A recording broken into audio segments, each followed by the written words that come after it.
اتنا تو اسے جان ہی گیا تھا کہ اس کے لب و لہجے کے اتار چڑھاؤ سے اس کی کیفیت سمجھ لیتا۔ بے سے پوچھنے لگا، یہاں کچھ بھی ٹھیک نہیں وقار، سب مجھ سے خفا ہو گئے ہیں۔ میں نے ایسا سے شادی کرنے سے انکار کر دیا ہے۔ وہ روحاں سے لہجے میں بولی تو وہ پرجوش ہوا تھا۔ ویل ڈن تابندہ، بس چند دنوں کی بات ہے، میں بھی گھر میں تمہاری بات کر چکا ہوں، انشاءاللہ جلد ہی بیجی کو تمہارے گھر بھیجوں گا۔ میں بہت پریشان ہوں وقار، ابو مجھ سے بہت سخت ناراض ہیں، پورا ایک ہفتہ ہو گیا انہوں نے مجھ سے بات تک نہیں کی۔ وہ رو پڑی تھی۔ تابی پلیز خود کو سنبھالو یار، سب کی ناراضگی وقتی ہے، جب یہ لوگ ہم دونوں کو ایک دوسرے کے ساتھ خوش اور مطمئن دیکھیں گے تو خود بخود ٹھیک ہو جائیں گے۔ وہ اسے حوصلہ دینے لگا۔ تم پلیز جلدی کرو وقار، امی ایک دو دن میں خالہ سے بات کرنے والی ہیں، اگر ایک مرتبہ شادی کی ڈیٹ فکس ہوگی تو پوری فیملی کو پتہ چل جائے گا، دیر کرو گے تو مجھے ہمیشہ کے لیے کھو دو گے۔ حالات کی سنگینی کو ذہن میں رکھتے ہوئے اس نے شرم و حیا کو پس پش ڈال کر اسے وارن کیا تھا۔ وہ بے اختیار سے ٹوک گیا۔ ایسا مت کہو تابی، صرف 2 دن، 2 دن انتظار کرو، اگر تم وہاں پرابلم میں ہو تو میں بھی یہاں پھولوں کی سیج پر نہیں سو رہا۔ مجھے بھی تمہارے لیے جنگ لڑنا پڑ رہی ہے، مگر میرا یقین ہے کہ جیت ہماری ہی ہوگی۔ اس کا پورے اعتماد لہجہ تامندہ کو بھی حوصلہ بخش گیا تھا۔ تم پر یقین کر کے ہی تو اس ہار زار پر چل پڑی ہوں وقار، بس تم کبھی میرا یہ یقین، یہ مان مت توڑنا۔ وہ بھرائی ہوئی آواز سے بولی تو وہ بے حد جذباتی ہونے لگا۔ تم تو میری جان ہو تابی، تمہاری محبت پر فخر ہے مجھے، بس یہ چند دنوں کی آزمائشیں ہیں، تمہارے تمام خواب میں اپنے پلکوں سے چن لوں گا۔ اور یاد رکھنا تابی، ہم دونوں ایک دوسرے کا یقین بھی ہیں، مان بھی اور اعتبار بھی، کبھی سوچنا بھی نہیں کہ تمہارا وقار علی بدل جائے گا۔ تمہیں پا کر ہی تو میرے روم روم میں زندگی کا احساس متحرک ہوا ہے، اور کوئی بھلا اپنی زندگی سے منہ کیسے موڑ سکتا ہے؟ فون رکھنے کے بعد بھی کتنی ہی دیر سرشاری سی وہ اس کے لفظوں کے سحرانہ حصار میں مقید رہی تھی۔ سامنے موجود تمام مشکلات اس کی محبت کے آگے کھینچ لگنے لگیں۔ اس قدر چاہنے والے شخص کو ایسے جیسی دبی دبائی خاموش سی شخصیت کی ہاتھ ٹھکرانا اسے سخت بے وقوفی لگی تھی۔ ٹھیک کہتا ہے وقار، جب امی ابو مجھے خوش و خرم دیکھیں گے تو انہیں اپنی غلطی کا احساس ہو جائے گا، اور پھر یوں بھی بچوں کی خوشی میں ہی والدین کی خوشی ہوتی ہے۔ آج تک وہ میری ہر خواہش پوری کرتے چلے آئے ہیں، یہ تو پھر میری زندگی اور موت کا معاملہ ہے۔ آگے کی تمام منزلیں اسے بے حد آسان دکھائی دے رہی تھی۔ گہری سانس لیتے ہوئے طمانینت بھری مسکراہٹ کے ساتھ وہ ریسیور اٹھا کر نمبر پش کرنے لگی۔ اس کی توقع کے عین مطابق فون ایسے ہی نے ریسیو کیا تھا۔ رات کو خالہ جان کی ڈسٹربنس کے خیال سے وہ ٹیلی فون سیٹ اپنے کمرے میں رکھ لیتا تھا۔ میں تابندہ بول رہی ہوں، اس کی آواز سنتے ہی تابندہ نے بلا تمہید کہا تو دوسری طرف یقیناً وہ حیران ہوا اٹھا تھا۔ خیریت تو ہے نا؟ میں تم سے ملنا چاہتی ہوں۔ اس وقت؟ اس کی تحریر میں ڈوبی آواز ایئر پیس میں گونجی تو وہ جھلا کر بولی، ابھی کیا میرا دماغ خراب ہوا ہے؟ صبح؟ بات کیا ہے تابندہ؟ ابھی کیا فون پر نہیں بتا سکتی؟ وہ الجھن زدہ لہجے میں پوچھ رہا تھا۔ یہ فون پہ کرنے والی بات نہیں ہے، تم سیدھی طرح بات بتاؤ، کل آ رہے ہو یا نہیں؟ اس نے قدرے تیز لہجے میں پوچھا تو وہ ہمیشہ کی طرح اس کے لب و لہجے سے ہائف ہو گیا۔ اوکے اوکے، میں کل آ جاؤں گا۔ صبح سویرے ہی مت آ جانا، 10 بجے کے بعد آنا جب ابو آفس جا چکے ہوں، تابندہ نے اسے یاد دہانی کرائی تھی۔ کوئی پریشانی کی بات تو نہیں ہے نا؟ وہ پوچھ رہا تھا۔ تابندہ کو کوفت ہونے لگی۔ فی الحال تو نہیں ہے، البتہ کل کا کچھ پتہ نہیں، تم آؤ گے تو ہی کچھ کلیئر ہوگا۔ اوکے، میں 10:30 بجے تک آؤں گا۔ وہ کہہ رہا تھا، تامندہ نے الوداعی کلمات کی ادائیگی کا تکلف کیے بغیر ریسیور رکھ دیا۔ وہ 10:15 ناشتے کی میز پر پہنچی تو ابو آفس اور رکشی کالج کے لیے روانہ ہو چکی تھی۔ امی سے دیکھ کر اٹھی اور کچن میں چلی گئی۔ وہ ان کی بے تنائی پر کوڑ کر رہ گئی۔ کپ اپنی طرف گھسیٹ کر وہ اس میں چائے ڈالنے لگی۔ اس کے دل پر عجیب سی کثافت جم رہی تھی۔ یہی وہ میز تھا جہاں پر ناشتے اور کھانے کے اوقات میں ہمیشہ تابندہ کا انتظار کیا جاتا تھا، اور اب اس نے دکھ سے سوچتے ہوئے کپ اٹھا کر لبوں سے لگا لیا۔ اسی وقت احسن چلا آیا تھا۔ اسے دیکھتے ہی بے اختیار پوچھنے لگا، خیریت تو ہے نا؟ اس نے کن اکھیوں سے کچن کی طرف دیکھتے ہوئے آہستہ آواز میں کہا، یہاں نہیں، کہیں باہر چل کے بات کرتے ہیں۔ تم امی سے اجازت لو، میرا نام مت لینا۔ وہ بے حد الجھ گیا تھا۔ بھلا تامندہ کو کسی کام کے لیے یوں سفارش کرانے کی ضرورت ہی کب پیش آئی تھی؟ اسے تو سب کچھ کرنے کی آزادی تھی۔ بہرحال وہ تابندہ کی حقیقی کے پیش نظر ہمیشہ کی طرح فوراً اس کے حکم کی تکمیل میں اٹھ گیا، تو وہ چائے یوں ہی چھوڑ کر اپنے کمرے میں آ گئی۔ اس کی توقع کے مطابق تھوڑی ہی دیر میں امی اس کے کمرے میں آئی تھی۔ احسن آیا ہے، تمہیں ساتھ لے جانے کا کہہ رہا ہے۔ میں نے اسے اجازت دے دی ہے۔ اب تم ذرا اپنے حواس میں رہنا۔ اس سے کوئی الٹی سیدھی بات کرنے کی کوئی ضرورت نہیں۔ ہو سکتا ہے وہ اس رشتے سے متعلق تمہاری رائے جاننا چاہتا ہو۔ کوئی بھی فیصلہ کرتے ہوئے اپنے والدین کی عزت کو ضرور دھیان میں رکھنا۔ وہ سرد لہجے میں کہہ رہی تھی۔ انہیں اندازہ بھی نہیں تھا کہ احسن بیچارہ تو خود اس کی ایک فون کال پر دوڑا چلا آیا تھا۔ ان کے جواب میں وہ بالکل خاموش رہی تھی، اور اس کی اس خاموشی سے ہی ان کو شاید قدرے مطمئن کر دیا تھا۔ اپنا حلیہ ٹھیک کرو پھر جانا کہیں، وہ کہتی ہوئی چلی گئی تھی۔ تابینہ نے جلدی سے کپڑے تبدیل کیے اور بیگ کھول کر اپنا والٹ چیک کرنے لگی۔ ہو سکتا ہے کہ واپسی پہ پیدل ہی آنا پڑے، وہ بڑبڑائی تھی، پھر اپنی سوچ پر خود ہی ہنس دی۔ رات وکارلی سے ہونے والی بات چیت نے اسے بہت مطمئن کر دیا تھا۔ یوں لگ رہا تھا جیسے منزل بس چند قدموں کے فاصلے پر رہ گئی ہو، اور یہ ایک بہت جان فضا احساس تھا جو اسے اندر تک ہلکا پھلکا کر گیا تھا۔ چلیں؟ اس نے امی کے ساتھ باتوں میں مصروف احسن سے کہا تو وہ فوراً اٹھ گیا۔ امی کی تنبیہی نظریں تابندہ کو بہت اچھی طرح سمجھ میں آ رہی تھیں۔ وہ ان کی طرف توجہ دیے بغیر احسن سے پہلے باہر نکل گئی۔ تم تو جانتے ہی ہو کس قدر زندی ہے یہ۔ بس غلطی ہو گئی، لاڈ پیار نے اسے بگاڑ کر رکھ دیا ہے۔ کچھ الٹا سیدھا بکے تو دھیان مت دینا۔ امی نے دبے لفظوں میں احسن سے کہا تو وہ یوں ہی اس بات میں سر ہلاتا تابندہ کے پیچھے باہر نکل گیا۔ کہاں جانا ہے؟ گاڑی گیٹ سے باہر نکالتے ہی اس نے پوچھا تھا۔ کہیں بھی جہاں اطمینان سے بات ہو سکے، وہ آرام سے بولی تو وہ دل ہی دل میں حیران ہو کر رہ گیا۔ آج تک کبھی تابندہ نے خود سے یوں کہیں چلنے کی بات نہیں کی تھی۔ وہ تو رات اس کا فون پا کر ہی متحرر رہ گیا تھا، اور پھر جس انداز میں تابندہ نے اس سے بات کی تھی، اس نے باقی رات کی نیند آنکھوں سے اڑا کے رکھ دی۔ جانے کس طرح وہ صبح کا انتظار کر پایا تھا، اور صبح اس کے دیے گئے ٹائم سے چند منٹ پہلے ہی وہ اس کے سامنے موجود تھا، اور تب سے اب تک وہ ہر پل اسے حیرت زدہ کر دینے کا تہیہ کیے بیٹھی تھی۔ وہ قیاس کے گھوڑے دوڑاتا ایک اچھے سے ریسٹورینٹ کے سامنے گاڑی پارک کرنے لگا۔ یہاں ٹھیک ہے؟ انجن آف کرتے ہوئے وہ تائید طرف نظروں سے تابندہ کو دیکھ رہا تھا۔ وہ بری طرح چونک گئی۔ ہاں ٹھیک ہے۔ کیا بات ہے تابندہ، پریشان ہو؟ وہ مخصوص مشفقانہ انداز میں پوچھ رہا تھا۔ مجھے کیا ہونا ہے، بالکل ٹھیک ہوں میں، وہ بیزار کن لہجے میں کہتی دروازہ کھول کر نیچے اتر گئی۔ تو ایسا نے بھی اس کی تقلید کی تھی۔ گاڑی لاک کرتا وہ اس کے ساتھ ریسٹورینٹ کے داخلی دروازے کی طرف بڑھ گیا۔ ایئر کنڈیشنڈ ہال میں پرسکون خاموشی چھائی ہوئی تھی۔ نیم تاریک ماحول کی ان کی بہت جاں اثر پیدا کر رہی تھی۔ 4-5 میزوں کے علاوہ ریسٹورینٹ لوگوں سے خالی تھا۔ اس طرف کارنر میں تابندہ نے کہا تو وہ اس کے ساتھ کارنر والی میز پر آ گیا۔ کیا لوگی؟ بیٹھتے ہی وہ پوچھنے لگا تو تابندہ نے سختی سے کہا، میں یہاں تم سے کچھ بات کرنے آئی ہوں اور بس۔ باتیں تو ساری عمر اب ہوتی ہی رہیں گی، تم یوں فرمائش کر کے میرے ساتھ پہلی مرتبہ آئی ہو۔ اچھا، میں تمہارے لیے مینگو شیک منگوا لیتا ہوں، تمہیں بھی پسند ہے؟ احسن کے موڈ میں یہ خوشگوار سی تبدیلی تابندہ نے پہلی بار محسوس کی تھی، مگر اس نے جواب میں کچھ بھی نہیں کہا اور اپنی گود میں رکھے بیگ کے اسٹریپ سے کھیلتی رہی۔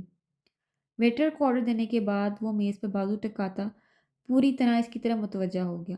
اب بتاؤ کیا پریشانی تھی جو رات اتنی لیٹ تمہیں میرا خیال آ گیا؟ کتنی بار کہوں احسن، میں پریشان نہیں ہوں، وہ قدرے جھنجھلا کر بولی، مگر وہ بے حد یقین بھرے لہجے میں بولا۔ ابھی تو میں یہ جملہ تمہارے چہرے کو دیکھ کر کہہ رہا ہوں تابندہ، لیکن رات جب فون پر صرف تمہاری آواز سنائی دے رہی تھی تب بھی مجھے بہت اچھی طرح اندازہ ہو گیا تھا کہ تم کسی پرابلم کا شکار ہو۔ اس کے انداز پر تابندہ جذبت ہونے لگی، پھر آستگی سے بولی، تمہارا اندازہ ٹھیک ہے۔ کیا بات ہے؟ وہ بھی متفکر ہونے لگا، مگر تابندہ کے کچھ بولنے سے پہلے ہی ویٹر آ کر آرڈر سرو کرنے لگا تھا۔ اب بتاؤ کیا ہوا ہے؟ ویٹر کے ہٹتے ہی احسن کے صبر کا پیمانہ جیسے لبریز ہونے لگا۔ احسن، بات یہ ہے، اس نے ہچکچاتے ہوئے کہنا شروع کیا، تب اسے احساس ہوا کہ بات سوچنا بہت آسان ہے مگر کسی کے منہ پر کہنا بہت مشکل کام تھا۔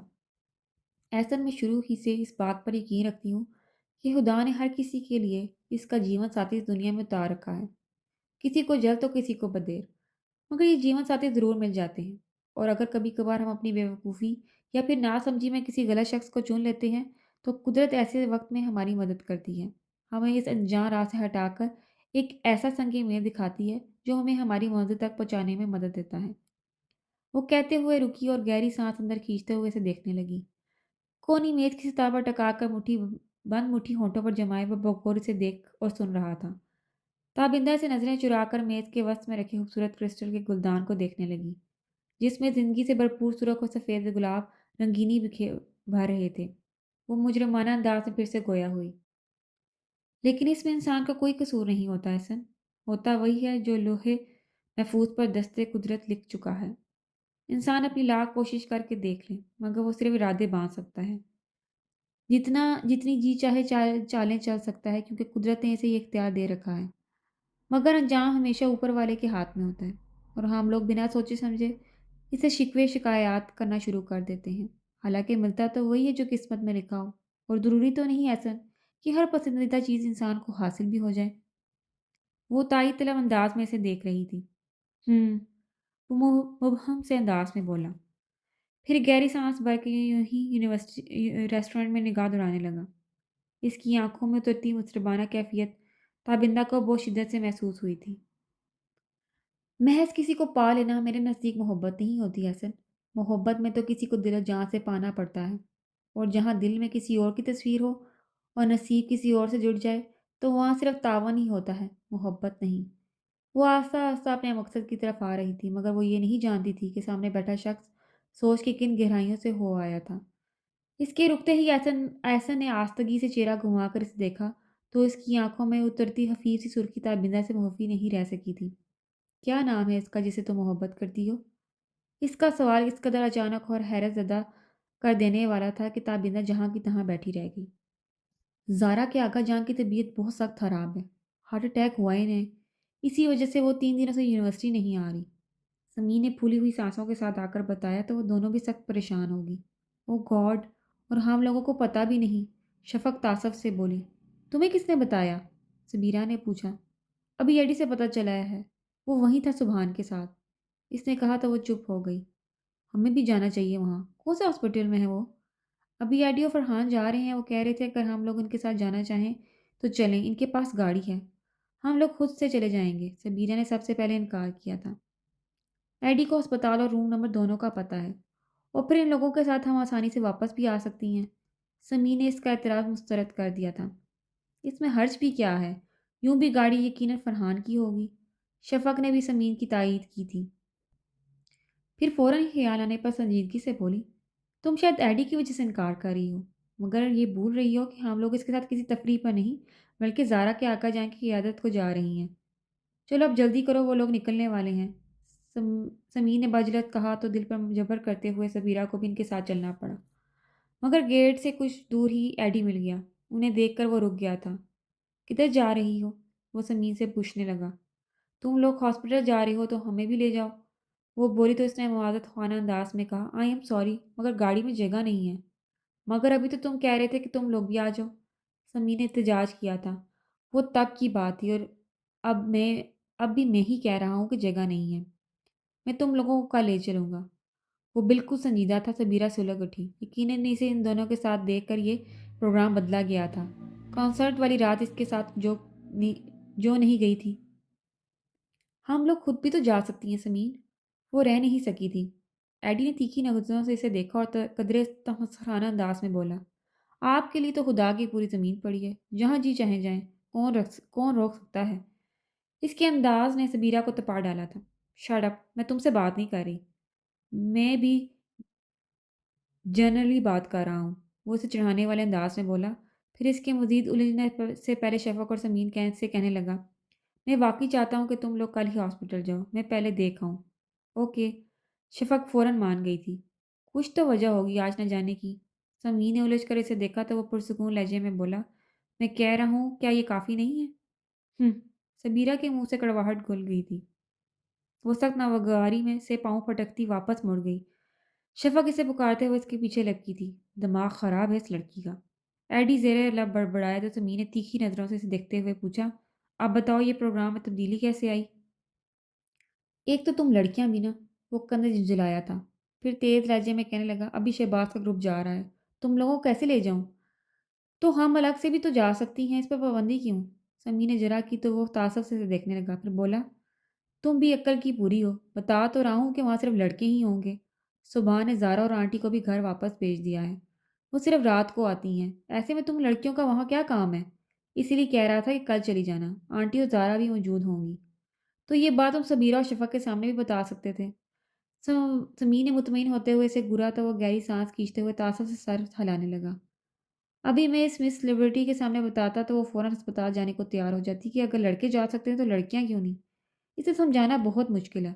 واقعی یہ بات تو ہے، اسے سمجھانا بہت مشکل بلکہ ناممکن ہے۔ سمیر نے معنی ہدی سے کہا تو وہ ہلکی سی مسکراہٹ کے ساتھ بولا، اس دنیا میں کچھ بھی ناممکن نہیں ہے، بس مدد خدا ہونی چاہیے۔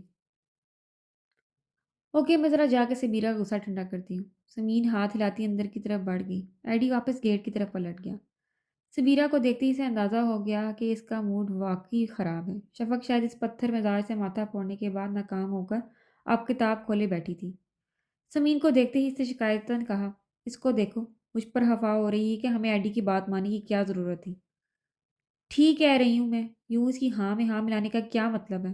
یونین کا صدر ہے تو اس کا یہ مطلب نہیں کہ اب ہمیں سانس لینے کے لیے بھی اس کی اجازت کی ضرورت محسوس ہونے لگی۔ اس کی تو مردانہ انا کو تسکین مل گئی ہوگی ہم پر حکم صادر کر کے۔ سمیرہ پھٹ پڑی تھی۔ دیکھا کس قدر منفی سوچتی ہے یہ لڑکی۔ شفق کو اس کی شدت پسندی ہمیشہ کی طرح ذہنی ہلجان میں مبتلا کرنے لگی تھی۔ بات اس کی واقعی صحیح ہے شفق، سمیر نے قدرے پر سوچ انداز میں کہا تو وہ حیرت سے اسے دیکھنے لگی۔ اب دیکھو نا، ابھی وہ مجھے ساتھ ہاسپٹل جانے کی آفر کر رہا تھا اور ابھی جب تم لوگ ساتھ تھی تو اس نے انکار کر دیا۔ کیا مطلب ہے تمہارا؟ شفق نہ سمجھنے والے انداز میں حیرانی سے پوچھنے لگی تو اسے ہچکچاتے ہوئے کہا، میرے خیال میں اسے سمیرہ کی وجہ سے، مگر وہ ایسے کیوں کرنے لگا؟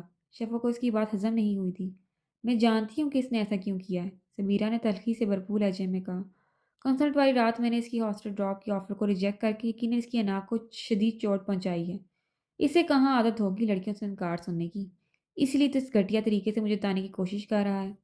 ہاں، یہی بات ہوگی، سمیر نے بے ساختہ کہا تو شفق خاموشی سے اسے دیکھنے لگی۔ وہ گڑبڑا کر بولی، میرا مطلب ہے کہ اب اور تو کوئی وجہ نہیں ہو سکتی اس کے اس رویے کی، لیکن وہ تو کہہ رہا تھا کہ گاڑی خالی نہیں ہے۔ شفق نے سوچ کر کہا تو وہ اسے یقین دلانے والے انداز میں بولی، میں ابھی دیکھ کر آئی ہوں، گاڑی میں صرف ایڈی اور فرحان تھے۔ یہ شخص میری سوچ سے زیادہ گھٹیا ہے۔ سبیرہ نے نفرت سے پر لہجے میں کہا تو سمیر کو کہے بغیر اٹھ کھڑی ہوئی۔ کہاں جا رہی ہو؟ میں ذرا لائبریری تک جا رہی ہوں، ایک دو اہم بکس ایشو کروانی تھی۔ جلدی آنا، پتہ ہے نا پھر پوائنٹ نہیں ملے گا، سبیرہ نے کہا تو وہ سر ہلاتی چلے گی۔ تم نے کچھ عجیب سی بات نوٹ نہیں کی سی بھی؟ شفق نے پرسوچ انداز میں پوچھا تو وہ استفہامیہ نظروں سے اسے دیکھنے لگی۔ آج پہلی مرتبہ سمیر یوں ایڈی کے خلاف بول رہی تھی تو وہ سمجھی نہیں تھی۔ پتہ نہیں، بس مجھے بہت عجیب سا لگا، اس کی تو بہت پرانی فرینڈ شپ ہے ایڈی کے ساتھ، اس سے پہلے وہ سب سے زیادہ ایڈی کی حمایت کرتی تھی۔ شفق خود بھی الجھن میں تھی۔ ہم سب میں سے سمیر ہی ایڈی کو اچھی طرح جانتی ہے، ہم سے زیادہ ایڈی کی فطرت سے واقفیت اسی کو ہے۔ اب اگر وہ دوستی کے لحاظ میں کچھ نہ کہے تو الگ بات ہے، ورنہ جبر تو کسی سے بھی برداشت نہیں ہوتا، سبیرہ نے اطمینان سے کہا۔ ہو سکتا ہے کہ اسے ایڈی کی بات بری لگی ہو، مگر آج تک اس نے کبھی تمہارے سامنے ایڈی کی برائی نہیں کی تھی، کیونکہ وہ جانتی ہے کہ تم پہلے ہی اس سے بہت متنفر ہو۔ شفق اپنی سوچ کو ٹھیک طرح سے الفاظ کا پیراہن پہنانا نہیں پا رہی تھی۔ برے کو ہر کوئی برا کہتا ہے شفق، اور مجھے خوشی ہے کہ سمیر نے دیر سے ہی صحیح مگر ایڈی کی اصلیت جان تو لی۔ سبیرہ نے اسی انداز میں کہا تو وہ گہری سانس لے کر بک بند کرتے ہوئے بیگ میں رکھنے لگی، مگر اس کے ذہن میں مسلسل ایک ریس سی جاری تھی۔ سمین کے الفاظ اور چہرے کے تاثرات میں سے کوئی تال میل دکھائی نہیں دیا تھا، اور یہی بات اسے الجھا رہی تھی۔ ایسے فیصلے ضد اور اکڑ میں نہیں کیے جاتے، اگر وہ بچکانہ پن دکھا رہا ہے تو ہمیں ہی عقل سے کام لینا چاہیے۔ ابا جی انہیں سمجھا رہے تھے، مگر جب سے وقار علی نے تابندہ کے معاملے میں ہٹ دھرمی دکھائی تھی، بیجی کی ساری سوجھ بوجھ ان کے مزاج کی نرمی کے ساتھ کہیں دور جا سوئی تھی۔ عقل ہی سے تو کام لے رہی ہوں، اب اتنا تو دماغ خراب نہیں ہے میرا کہ اسے اس کی مرضی پہ بے لگام چھوڑ دوں، جانے کس چلتی پھرتی کو اٹھا کر ہمارے سروں پر لابھ اٹھائے۔ وہ غصے سے بولی تو بھائی نے اتنی دیر میں پہلی مرتبہ زبان کھولی۔ بیجی آپ ذرا نرمی سے سوچیں گی تو اسے حق پر پائیں گی، یہ اس کی زندگی کا سب سے اہم فیصلہ ہے، اور اگر وہ سمجھتا ہے کہ وہ لڑکی اس کے لیے بہترین شریک سفر ثابت ہوگی تو پھر ہم سب کو کوئی اعتراض نہیں ہونا چاہیے۔ تم لوگوں کو بھلا کیا اعتراض ہونا ہے؟ اعتراض تو مجھے ہے، میں تو جیتے جی اپنی بہن کو منہ دکھانے کے قابل نہیں رہی۔ بیجی رونے لگی تھی۔ ماحول کی کشیدگی بڑھنے لگی، صدیقہ آگے بڑھ کر بیجی کو تسلی دینے لگی۔ یہ صرف آپ کی سوچ ہے بیجی، ورنہ بی جان تو اب بالکل نارمل ہیں۔ غصہ تو انہیں بھی آیا تھا، مگر وہ جانتی ہے کہ زبردستی کے رشتے میں ان کی بیٹی کی زندگی برباد ہو سکتی ہے۔ تمہاری بانجی ہے تو کیا میری بھتیجی نہیں ہے؟ مجھے بھی اتنا ہی دکھ ہے اس رشتے کے ختم ہونے کا، لیکن اپنے بیٹے کی ضد کو بھی تو جانتی ہو، وہ اپنے فیصلے سے نہیں ہٹنے والا۔ ابا جی اپنے لاڈلے ثبوت کی جذباتی طبیعت سے بہت اچھی طرح واقف تھے۔